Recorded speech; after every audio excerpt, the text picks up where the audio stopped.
Hello everybody and welcome to the very first episode of Shifter Productions. We're gonna try some stuff out today, so, maybe not the highest quality video that I'll be putting out ever, but, we're gonna start by doing our practice run of The End Is Nigh for my, eventual speed run, so we're just gonna start booking it through this game. If you are expecting some sort of slower walkthrough, this might not be for you, just because I've already played through this game a few times, at least the relevant levels. There's definitely not an 100% out of me yet. It's just, this game's kind of crazy. But, you know, I'm a Meat Boy veteran. I'm rather used to Edmund's style games. So, really, there's not much left he can pull on me that I didn't expect. Although, that being said, he has definitely caused me a fair share of blind rage while playing this game, I can assure you. So, fear not. And of course, this is just the World 1 here, which is the end. Nothing particularly mind-boggling out of this. And of course, you can see that all of the tumors, if you know anything about this game, are already collected. That's just because this is my main file, so I have all of my save data here and everything like that. So I'm not obviously looking to restart my main file like that, and I figured this file has all of the deaths, 6,000 something deaths that I have, so I figured I would just start here, get some practice runs in there, before I try starting a new game.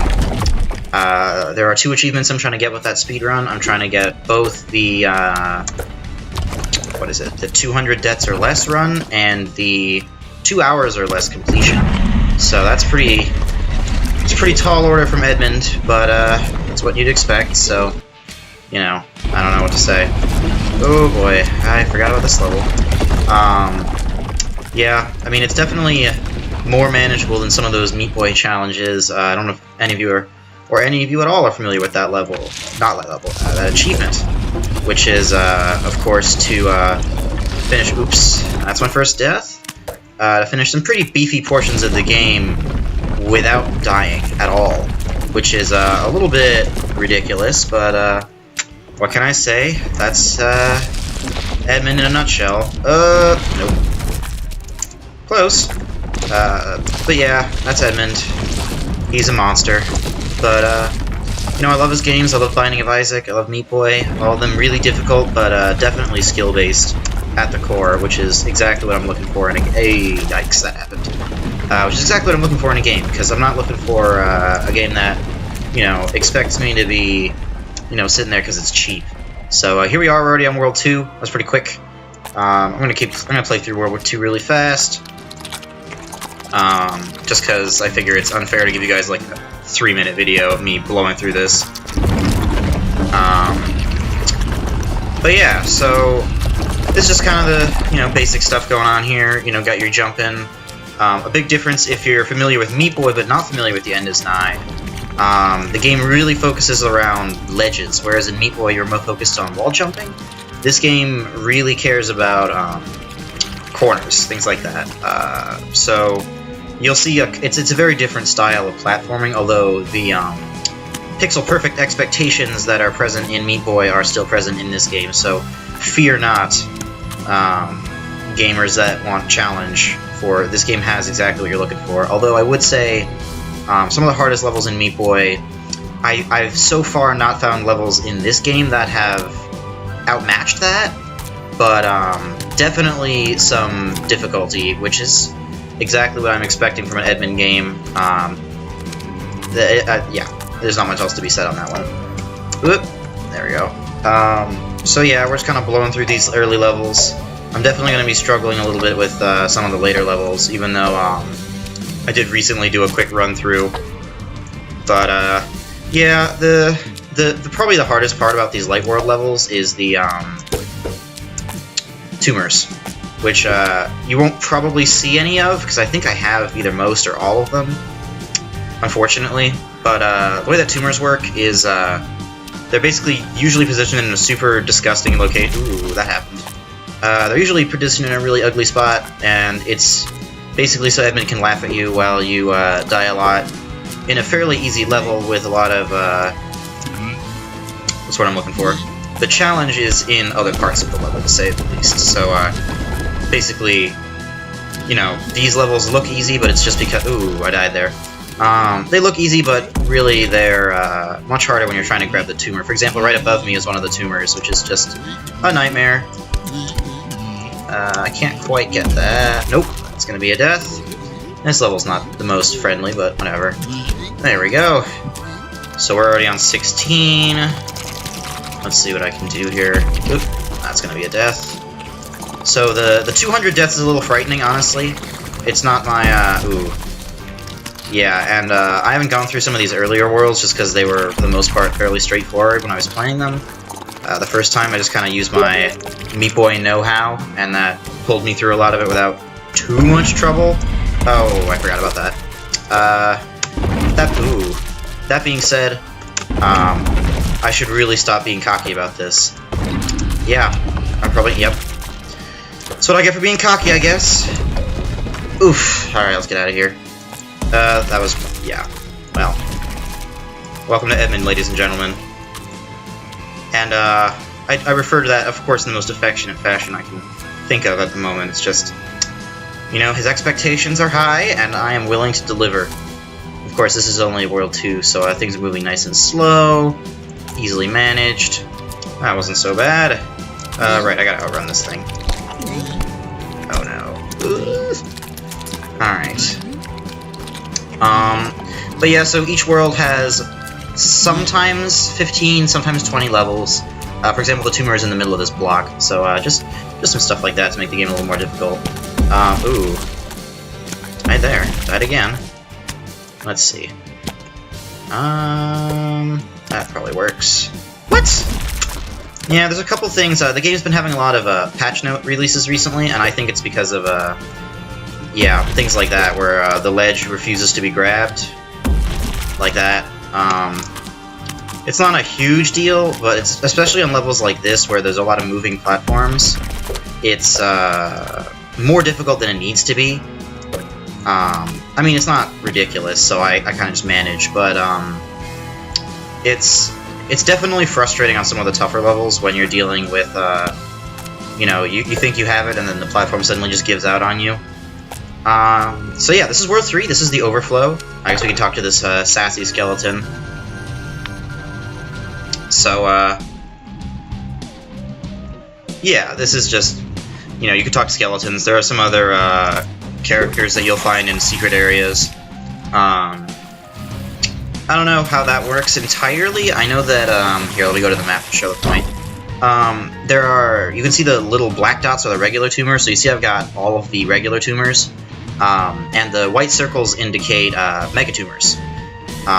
And those are usually, well, they're all in secrets. So you can see that I'm missing a couple of them in some of these worlds. I'm currently focused on the speedrun, so I'm not gonna focus too hard on collecting those. Ooh. But they're definitely something that's on my radar, especially since tumors are incredibly valuable for later points in the game, which I will not spoil, because I don't see any reason to do so. Also, I might sound terrible on the mic. I'm actually not entirely sure how I sound on the mic. I gave it a quick listen on a test recording, and it was okay. It was definitely not what I would call good, but it was functional. And I figured for a first recording where I would try some new programs out, I'm trying XSplit today. Ooh, that was terrible. Just because I can, and because Fraps wasn't working for me. I was getting a little tired of Fraps.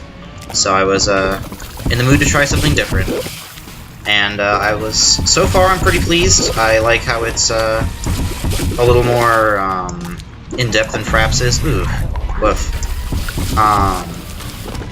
But yeah, I don't know, this is interesting. I haven't been able to record in how many years, so this is pretty exciting stuff. Or at least it is for me, I don't know. Obviously, if people are like watching this may or may not be exciting, but I'm excited to get back on the mic, start talking about just general stuff involving gaming, humor, whatever I can manage. Alright, let me just get back here. Ugh, that's rough. Yeah, okay. I was wondering if I could get out of there. So yeah, this game, it's You know, in terms of new titles, I'm a big fan. Oh, god damn it. I did it again. Yeah, welcome to any game involving this kind of skill. Wow, I've got to stop jumping into spikes. Oh my god, I need help. Yeah, sometimes you, I don't know who, like, if you're a viewer and you've played any Edmund game, you'll know that eventually what happens is your fingers are starting to twitch long before your brain can take the second to realize that what you're doing is a terrible idea and you're inevitably gonna die. So, yeah, it happens. It's not my, what's the word I'm looking for? It's not the best thing in the world to do when playing a game that requires basically pixel-perfect platforming, but it's just the, it's just par for the course. I'm not looking to die in that poisonous cloud. To be clear, that is, I totally deserve that. Let's see if we can do that. Yeah, and I think the biggest thing about this game that differentiates it from Meat Boy is that they're all almost, well, actually all of these levels are single screen, and so you'll get basically a checkpoint every, ooh, that was terrible. You'll get a checkpoint every, ooh, that was even worse. There we go. That's what I was trying to do. You'll get a checkpoint every screen, which is great. Definitely better than some of Meat Boy's harrowing multi-screen levels. Oh, where am I supposed to go? Oh, up there, okay. But that being said, this game definitely has its fair share of difficult screens. And oftentimes you'll be in, what? Is it gonna put more poison up there? Is that what happens? Let's see. Does it go away? I guess the answer is no. Okay. Let's see. How am I gonna... I guess I could bounce like this. There we go. Oh shoot, I don't even remember what I was saying. Ooh. Parabolic these things. Totally forgot about how I really dislike that. Anyway, the single screenness is, quite frankly, one of my favorite features. I just was having trouble with, some of Meat Boy's multi-screen disasters that expected way too much of you. So I was pleased to know that in this game they kind of kept the expectation down to a single screen, although, true to, the character of Edmund, one screen can be incredibly difficult if you're not paying attention, or if the obstacles are coming at you really hard and really fast. Also, hi. I guess I'll go over some basic mechanics, though, in case anyone is new to the End is Nigh, and I hope you are, because this game is fantastic. It's definitely up there for one of my favorite experiences in a really long time. Definitely for platforming. I mean, I'm a big fan of the Edmund style, which is very challenging, but very player-oriented in terms of whose fault it is. I don't really like games quite as much that emphasize kind of a RNG style play. I also really like how when you die in this game, not only does the music not stop, which for me is just typical Edmund being really gracious with that, and knowing you'll die a lot, and the fact that when you die you pretty much immediately go back to the start, which is perfect, because no one wants to deal with the nonsense of having to do that. Okay, so now we're at the Split, which is a area here I can show you on the map. It leads you to the next 3 sets of worlds. We will be going to all 3 of them, obviously. My current plan is to go to the Retrograde, which is through here, just because that seems like the most logical choice. Obviously, what I would do is I would go to all 3 of the... I would actually go straight this way, just because it's the fastest, and then come back. I don't believe the speedrun requires any tumors, so I'll probably be skipping them, which is why I'm practicing in a game I've got all the tumors. But yeah, so that's the first 3 worlds down. I'm probably going to record a couple more episodes out of this, but I will see you next time, guys. Thanks for watching. Shifter out.